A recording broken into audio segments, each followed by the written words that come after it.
What is going on, ladies and gentlemen? This is Stardust here. Welcome back to another video here on the YouTube channel. And today we have some exciting information for each and every one of you. But before we get into it, I want to say that I know recently there was an Xbox live stream that did accidentally reveal She-Hulk. But I want to say the reason I didn't bother covering that is because I've been covering She-Hulk for literally months. We knew she was coming to the game anyway, so it wasn't really surprising, but it was pretty funny. But I did feel really bad for Brian, so I didn't really want to cover it because it was kind of an awkward situation really all around, and I imagine that the dude who was presenting and Brian probably didn't feel too good about it anyway. But let's get straight into this with some combat rework. So Dave Baker said, wish we didn't stagger as much as we do. Alex K said, not something I'm in control of, enemies, but something I can smooth over. But yeah, it's been noted before.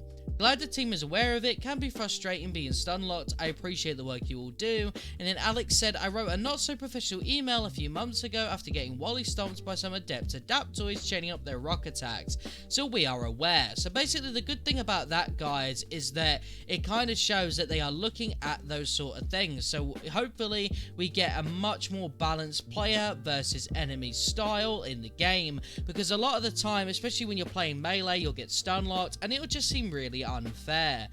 Next we go over to Reddit. So someone said, I don't understand the need to keep upcoming stuff as a secret. It would be way more exciting to know what the devs are working on. But no, let's continue doing what has not worked in the past. Now, the reason that I've shown you guys the top bit was because this interesting fact about She-Hulk by Billy B was actually a clip of that funny live stream. So it's pretty interesting for Nick to respond to a comment underneath that post. Nick said, we do announce that in our upcoming development updates. Right now the team is working on is a new Warzone and a cloning lab OLT, as we shared back in June. When we do our next development update, we'll likely announce some new stuff, and that should cover the remainder of the stuff that is being substantively, that's probably the word, worked on. Now, before we get into this, I want to say that it's very brave of Nick to reply under this post at all, but essentially that kind of tells me that we've got a real big chance for the next development update to reveal a new hero.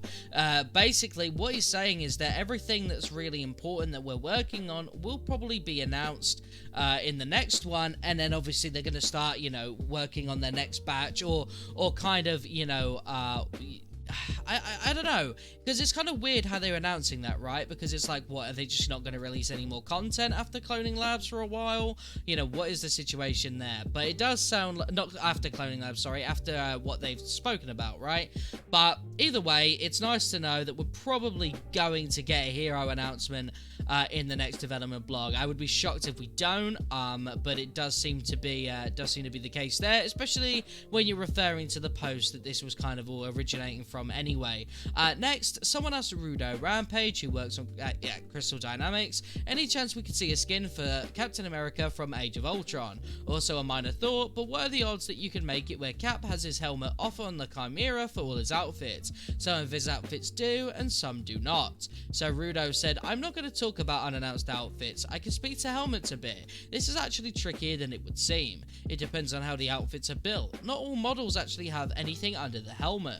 I'm sure some folks remember a few of the early issues near launch where an outfit would remove the helmet and you would see an empty space.